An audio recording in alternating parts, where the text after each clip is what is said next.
Hey everybody, it's your buddy Adam, coming back with another Fat to Chubby. It's Monday, it's 9 a.m., it's time to go live and make a fool of myself. So today I want to talk about excuses a little more in detail, and my favorite one right now is I can't find the time. I can't find the time. It's my favorite excuse. I used it, I still catch myself using it, and it's the beginning of the year, and it's an excuse I keep on hearing over and over again. I can't find the time. I hear it already. I guess so much for that whole new year, new me. So why? Why can't you find the time? Why can't I find the time? I bet if I checked everyone's phone and looked at their screen time, then I bet I could find time for you. I mean, right now, I've got a family. I've got a full-time job. I'm doing these videos. We're getting our house ready to get on the market. And I still found time to squeeze in a freezing cold workout this morning, but I did it. So I started thinking about these excuses, especially that I can't find the time. And I started thinking about it a little too hard. And yes, it hurt my tiny lizard brain, but why can't I find the time? For me, I thought, am I scared? Am I lazy? Do I really have too much going on that I can't make time for myself? I can't make time for my own health. I mean, was it a thing where I didn't believe in myself? Was I so insecure that I didn't think that I could do the things I actually physically could do? I mean, it's all these sort of things that are playing into my mind and my brain about why I make the excuse I don't have the time.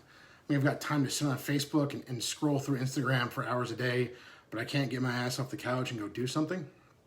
So, you know, when I think about this and I think about how I can help people and I think about my journey and I think about how I quit making excuses, I think really I'm going to ask you guys to do this, to take a long look at yourself in the mirror and really decide if you're ready to make a change.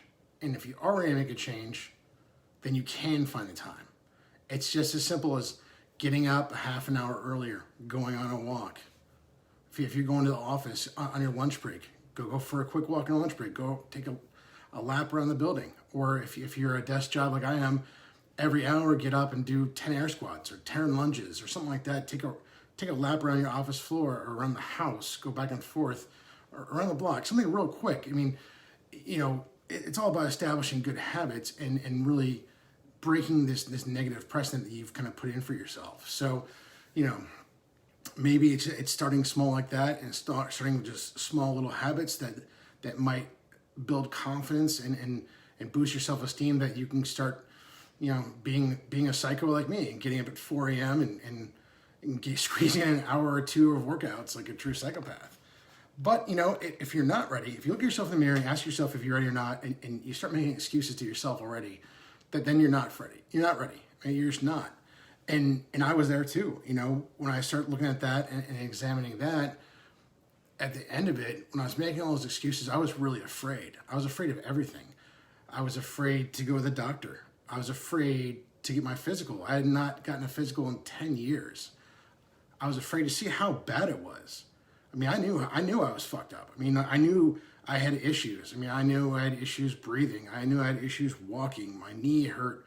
My back hurt, everything hurt all the time. And I was afraid of that. I was afraid of going to the doctor and them saying, hey, look, Adam, you're really in bad shape. And then ultimately that's what happened, right? But then there's a fear of death. There's a fear of diabetes. There's a fear of surgery. There's all those fears that are very common. But for me, it was like I had my own death wish. I wasn't going, and it was making things worse. Just like before I get my sleep apnea under control, you know, you have sleep apnea and you don't get it treated, so you gain weight, so you make your sleep apnea worse, so you gain weight, so you make your sleep apnea worse. So, but back to the whole fear cycle for me, it was beyond just the fear of going to the doctor and hearing the worst. I was really afraid of failing just in general. I was afraid of failing myself, just looking like a failure in general. I was afraid of failing my wife, my kids, just my family in general, my friends, everyone. But, you know, I can't find the time is just a super easy excuse to use. I mean, it's just like what they say. Everyone's got elbows and assholes, and they're just like excuses. We've all got them. And I know that part of being an adult and part of having a family and a career is a little bit being selfless, right? You're taking care of everyone else and you don't necessarily have that time for yourself. So you've got to make it. You've got to say, okay, when in my day can I do this? And it's really just that easy about looking at your day and getting better time management and figuring out what works for you. And for me, again, I get up super early in the morning to work out because that's the only time I know I can consistently do that every day. And I do it stupid early because I know if I do it any later, I'll make an excuse not to do it. So that's kind of like the whole message of this. I mean, excuses are just excuses, and I can't find time. If you can't find time, let me know. We can sit down and talk about your day and talk about all the stuff you do. I'm going to ask why not. Why can't you do it here? Why can't you do it there? It doesn't have to be a dedicated 2-hour time slot to work out. You can break it up over the day, but maybe that will help you get to the point where you've built enough of confidence where you do want to say, okay, I want to schedule this hour a day for myself to go and work out, ride my bike, lift weights, whatever it may be. But I think the excuses and the fear of failure really kind of break down into like the third element, right? Everyone talks about diet and exercise, but the inside, the mental toughness piece of it is a huge part of it. I mean, you have to be mentally tough to get through this, right? You have to be mentally tough to accept your actual state and not your perceived state, right? You might see yourself as thinner or in better shape, but actually you're not. So you have to be super tough mentally, whether it's mental toughness or fortitude or however you want to call it, right? You have to be mentally tough to accept this reality that you're not as in good shape as you think you are, and you do have a lot of work ahead of you. And if you have that mental toughness and you are ready, then I think you're really ready to make that change, because that's how I was. I was always tough, right? Physically tough. I was strong, whatever, but I wasn't mentally ready to really face these fears head on and make changes and really just save my own life. So that's actually one of the hardest parts of the journey. And I guess I'll wrap this thing up because I am starting to yammer on now. But at the end of the day, you really got to fix the inside you before you can fix the outside you.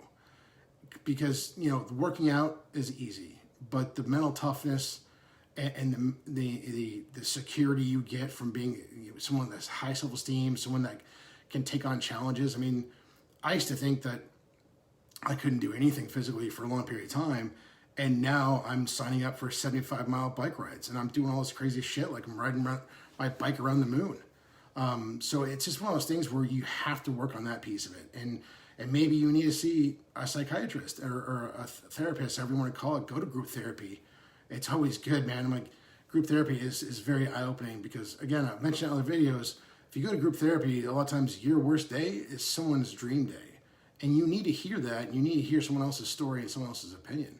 And maybe this is why working for other people too, because I've been there. So if you're on the road to fixing yourself mentally, physically, inside and out, remember this. We always had a phrase whenever I was in powerlifting or CrossFit or whatever else. It was called the struggle bus. And it was called the struggle bus for a reason, because you're not alone in this. It's not the struggle unicycle. It's a struggle bus.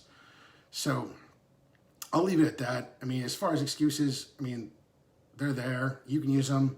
That just means you're not ready. I mean, you can talk a good game like I did for years, but at the end of the day, when the excuses stop is when the hard work starts, and that's where the fun begins. You start seeing the changes in yourself from a confidence standpoint, from a physical standpoint. It's just a beautiful thing. I mean, you're truly like that caterpillar turning into a butterfly, and that's all I can say about that. Just remember, you're not alone, but you are the magic pill.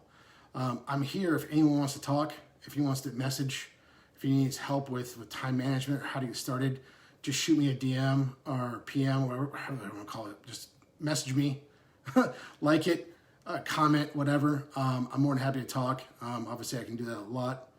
That's all I got. I'm out.